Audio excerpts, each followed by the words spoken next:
สิหยิบเอาตำนานเรื่องเก่าออกมาเว้าเรื่องราวข้าวก่อนพระเวสสันดรเล่าขานมานานหลายปีมาที่น้องผู้โจ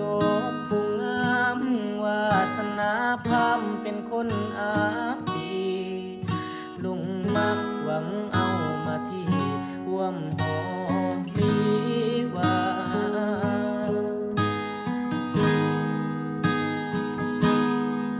วาสนาหน้าตาเอื้อยบ่สมหลังไม้คนงามน้อง